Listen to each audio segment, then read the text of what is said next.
I was in the prime of my life, a creature of routine and strength, enjoying a perfect Key West vacation with our closest friends. One moment, I was laughing, a beer in hand, planning out NCAA games for the next day. The next, I was looking down at my own lifeless body, surrounded by chaos. They told me I was dead on impact, but I was very much alive, floating 2 stories above the scene, watching them try to save that guy.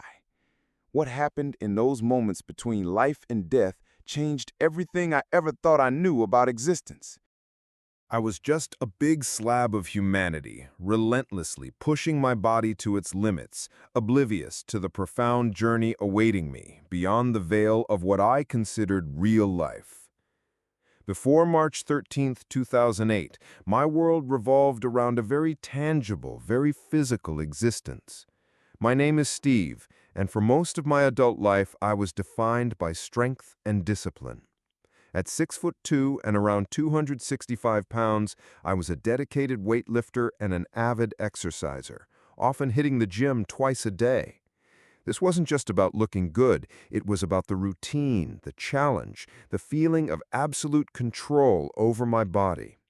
My days were structured, predictable, and focused on maintaining that physical peak. I lived a comfortable life, sharing a home with my wife, with annual trips to South Florida, a tradition we cherished with our closest friends.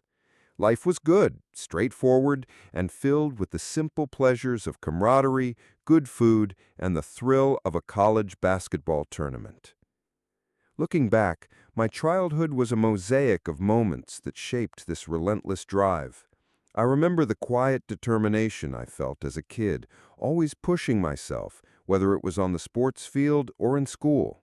There were moments of pure, unadulterated joy, the kind that comes from deep belly laughs with friends, the feeling of sun on my face during a summer afternoon, or the quiet satisfaction of achieving a personal best in a workout. But beneath the surface of that robust exterior, there was always a restless energy. I wasn't unhappy, not by any stretch, but there was a subtle undercurrent of something missing, a sense that while I was living a full life, I hadn't quite tapped into its deeper purpose.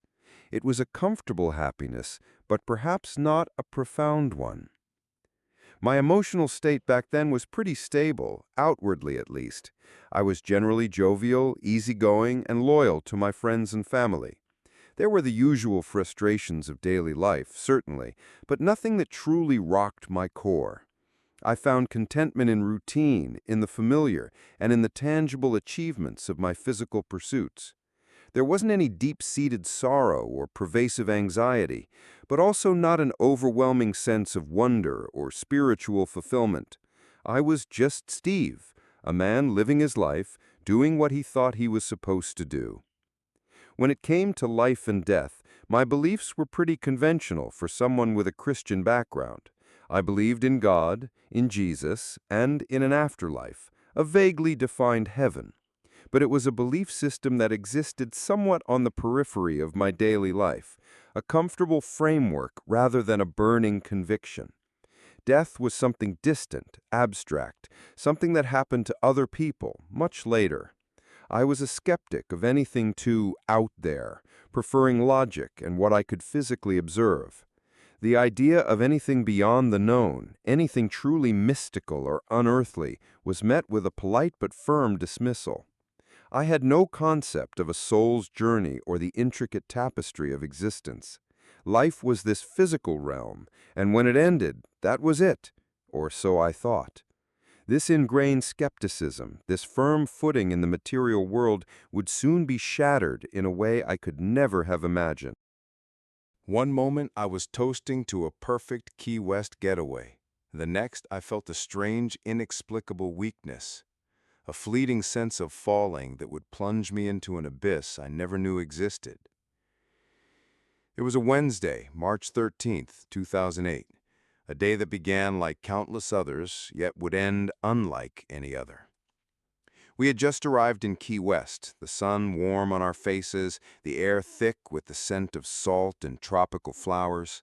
This was our annual pilgrimage, a cherished escape to South Florida with our 2 best friends. We'd spent a fantastic 8 or 9 days in Fort Lauderdale, and now Key West awaited. The plan was simple: settle into the condo, enjoy the evening, and prepare for 2 glorious days of NCAA men's tournament games, a sacred tradition for my buddy and me. The excitement was palpable, a low hum of anticipation beneath the laid-back Key West vibe. We pulled up to the condo, a charming, unassuming place, and after unloading our bags, my friend and I decided to take a quick dip to cool off from the drive. The wives, meanwhile, settled onto the porch with their cocktails, the sound of their laughter drifting faintly through the open windows. The water felt refreshing, a welcome reprieve from the afternoon heat.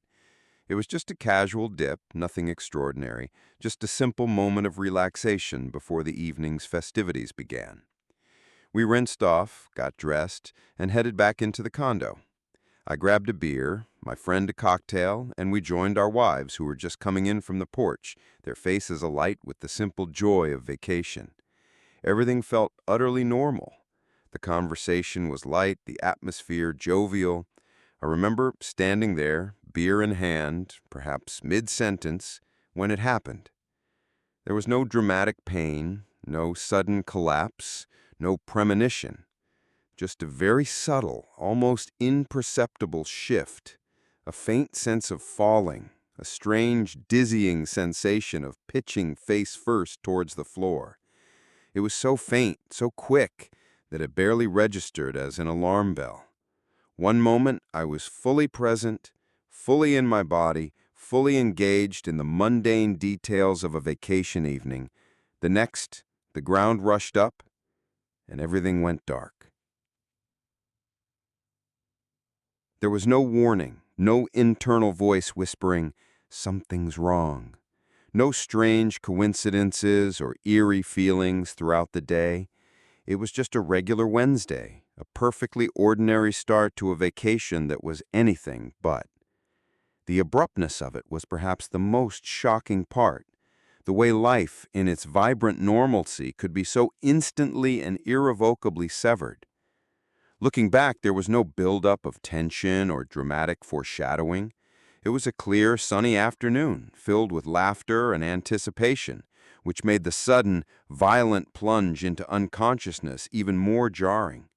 My robust health, my ironclad belief in my own physical prowess, offered no shield. I was in peak condition, a testament to years of disciplined effort, and yet, in an instant, it meant nothing. I was a man of logic, of the tangible, and this event was about to shatter every single one of those carefully constructed certainties. The transition from lighthearted normalcy to absolute void was instantaneous, leaving no room for fear, only an immediate, terrifying absence. In an instant, I was no longer bound by flesh, but soaring through an incomprehensible expanse, bathed in a light so profound it felt like the very essence of the Creator, as my entire life unfolded before me in a single, timeless revelation. The fall was instantaneous, a fleeting sensation, and then, without any conscious effort, I was no longer in my body. There was no pain, no fear, just an astonishing, almost detached awareness. I was floating, not like a balloon, but with an effortless grace about 2 stories high, just outside the condo, near the downstairs steps. From this vantage point, I could see everything. My body, that familiar muscular frame I had meticulously sculpted, lay on the floor inside. It was a bizarre, surreal tableau, like watching a scene unfold in a movie where I was both the protagonist and an invisible observer. I didn't feel myself leave, I was simply there, a consciousness untethered, observing the frantic efforts below. My friend's wife, a beacon of quick thinking, immediately began CPR. In retrospect, I don't believe my physical death fully registered until the EMTs, those harbingers of earthly intervention, finally left the condo. For those moments, I existed in a liminal space, a vibrant, hyper-aware consciousness suspended between life and what we perceive as death. It was a profound paradox. clinically dead, yet more alive than I had ever been. As the EMTs arrived, their movements were a flurry of organized chaos. I watched them negotiate the narrow stairs, the tight turns at the bottom of each short flight. A strange, almost absurd thought crossed my mind, and I remember a faint, disembodied chuckle escaping me. There's no way they're getting that guy to the ambulance. The sheer bulk of my physical form, a testament to my dedication to weightlifting, seemed an insurmountable obstacle in that confined space. It was a moment of detached amusement, a testament to the complete absence of earthly concerns. Then my perspective shifted. I became acutely aware of a large crowd gathered outside, their faces a mix of concern and morbid curiosity. I could pick out specific individuals, their expressions etched into my newfound hyper-vivid memory. The last face I focused on was that of a dark-haired kid whose eyes seemed to meet mine, a fleeting connection across the veil. And then, in a flash, everything changed. I was no longer floating above the condo. I shot off at an indescribable speed, a sensation that defied any earthly comparison. It wasn't just speed, it was an immersion in pure, dynamic energy. Kaleidoscopic colors exploded around me, so bright, so vibrant, so utterly beyond the spectrum of human perception that words fail to capture their essence. I can still visualize them, a swirling, pulsating symphony of hues that danced with an intelligence of their own, each shade radiating a distinct feeling, a profound emotion. In this realm, the concept of time simply ceased to exist. Eternity was a mere second, a second an eternity. The linear progression that governed my earthly life dissolved into an infinite now. I rocketed through this vibrant expanse, and then, as if by an unseen hand, I seemed to slow down, gently coming to a stop. Before me, a wondrous, glowing ball of light materialized. It wasn't just bright, it was radiant, pulsating with an energy that felt like the very source of all creation.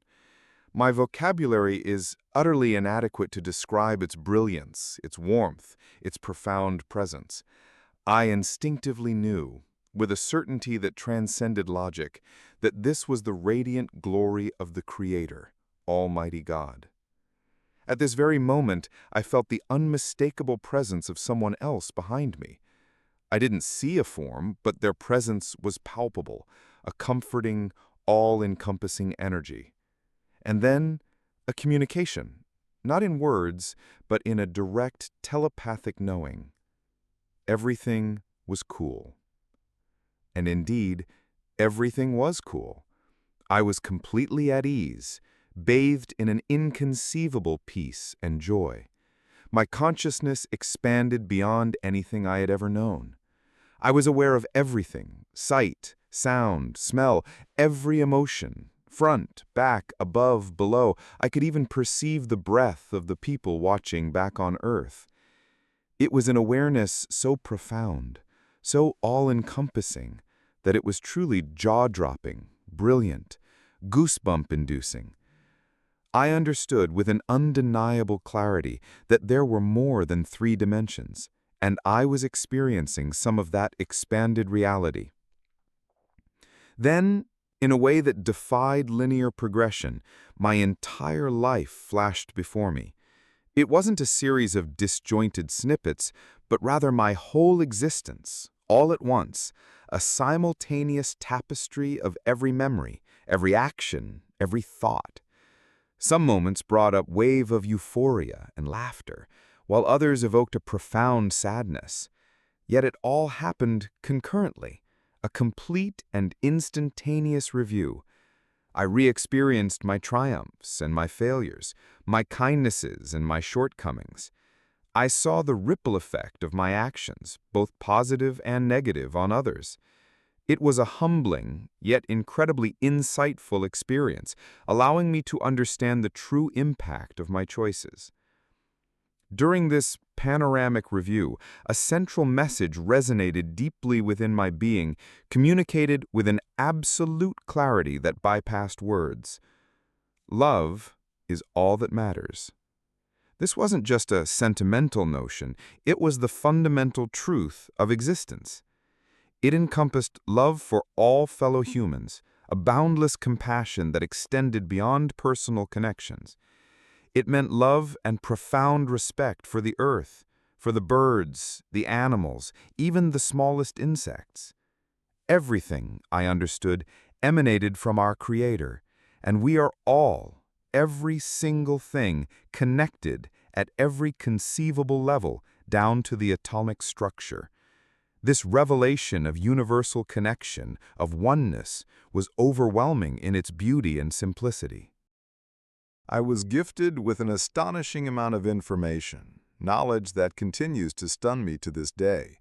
I learned that time is not linear, a concept I still struggle to fully articulate in earthly terms.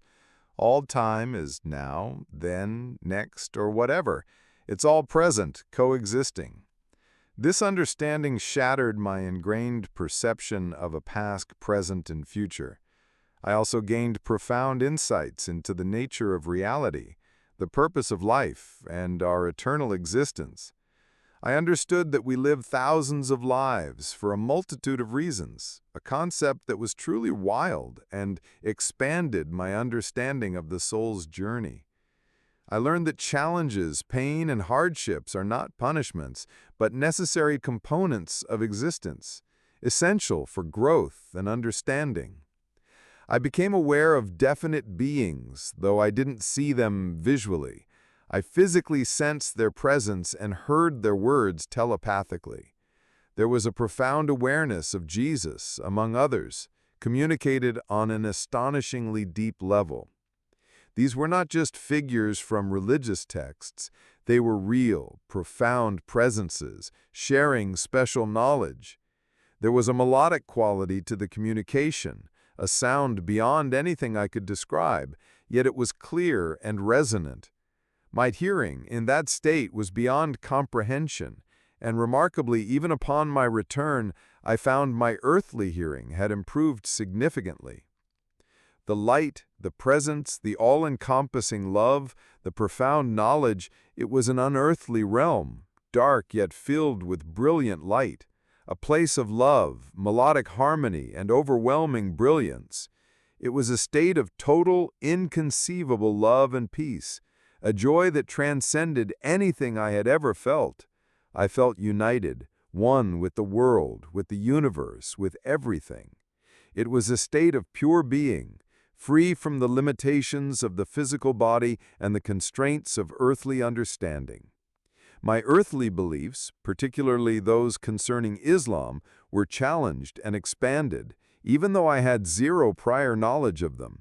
This experience was definitely real, and it continues to resonate within me to this day, putting so much of my life into context. One moment I was bathed in the Creator's light, privy to universal truths. The next, a jarring jolt pulled me back to the jarring reality of a hospital bed, the sharp, metallic tang of an oxygen mask, and the sting of mundane, physical discomfort. The transition back was not gentle. There was no slow fade, no gradual re-entry. It was a violent, instantaneous jolt, as if I was yanked back into my physical form against my will. The ethereal lightness, the boundless freedom, the infinite awareness, all shattered in a single brutal impact. My first conscious sensation was not sight or sound, but a profound, overwhelming heaviness, a crushing weight pressing down on me. It was the stark, undeniable sensation of being trapped once more in a dense, cumbersome body. This was immediately followed by a wave of nausea and a searing pain, a sharp, disorienting shock after the absolute peace I had just experienced. It was the most jarring contrast imaginable, like being pulled from a vibrant, impossibly vivid dream into a harsh, blinding reality. My eyes fluttered open to the sterile, unfamiliar surroundings of a hospital room. The first thing that registered was the rough, unfamiliar sensation on my upper lip. My initial thought, bizarrely mundane yet intensely irritating, was, "They've ruined my beard." It was a flicker of my old self, a superficial concern in the face of what I'd just endured. I was later told they'd shaved my mustache so the oxygen mask would fit correctly. I remembered absolutely nothing of being brought there, nothing of the days that followed. One moment I was with the light, the next I was in this chair, feeling a strange mix of brain fog and disorientation, yet with my personality undeniably intact. In those first hazy moments, a wave of profound disappointment washed over me. I had been on the precipice of something divine, something truly eternal, and I had been pulled back. I remember actually complaining aloud that I hadn't gotten to experience the near-death experience, a testament to my still recovering mental state. I was so disoriented, so far removed from my recent revelations, that the immense significance of what had just transpired hadn't fully sunk in. My mind struggled to bridge the chasm between the infinite knowledge I had just received and the mundane reality of tubes and beeping machines. Over the next few days, I slowly became more lucid, the fog gradually lifting, but my mental awareness remained far from normal. My body felt weak, heavy, and alien. Every muscle ached, and moving was a monumental effort. The physical toll of what my body had endured, a widowmaker heart attack, being clinically dead, was immense. I was in Key West Regional Hospital, then transferred to a hospital in Miami, then to my friend's home in Fort Lauderdale, and finally on a plane home. The entire timeline is a blur, but I think it spanned about 3 weeks. Each step of the journey was marked by a gradual, often frustrating return to a physical existence that now felt incredibly confining. The reactions of those around me were a mix of relief, confusion, and subtle apprehension. My friends and family were overjoyed that I was alive, but they couldn't possibly comprehend what I had just been through. How could they? I hadn't even fully processed it myself. When I began, hesitantly, to try and articulate fragments of my experience, their reactions were varied. Some listened with a quiet, polite skepticism, their eyes betraying a hint of concern for my mental state. Others simply couldn't grasp it, their disbelief evident in their guarded expressions or immediate change of subject. The doctors, accustomed to measurable data and physical symptoms, offered no explanation for the profound inner journey I described. They focused on my physical recovery, which was to them nothing short of miraculous. It was isolating. I had just seen the fabric of the universe, tasted unconditional love, and understood the interconnectedness of all things. Yet I was surrounded by people who could only see the man who had suffered a massive heart attack. It took time and careful consideration before I would tentatively share more of my story. But even then, I knew deep down that the true depth of what I had witnessed would forever remain beyond the grasp of words, beyond the comprehension of anyone who hadn't walked through those gates themselves. The contrast between that ethereal realm and the undeniable, sometimes painful reality of my physical body was a constant, almost unbearable presence. My earthly life was irrevocably altered.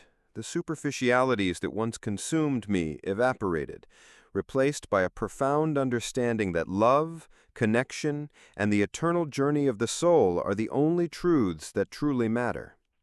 My life, as I knew it, ended on March 13, 2008.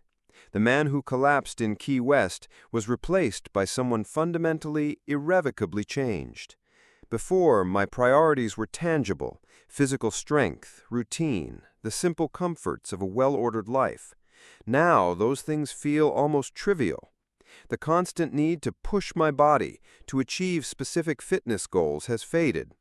While I still value health, the obsessive focus is gone. I've gained an unshakable inner peace that far outweighs any external achievement. What I've acquired is a deep-seated gratitude for simply being here, a profound appreciation for every moment, even the challenging ones. My entire worldview has been utterly transformed. Before the NDE, my beliefs about life and death were somewhat conventional, a polite nod to a Christian upbringing. Now they are the very bedrock of my existence. I no longer just believe in God, I know the Creator. I experienced His radiant presence, felt His boundless love. The concept of an afterlife isn't an abstract hope, it's a tangible reality I've glimpsed. I understand now that love is everything.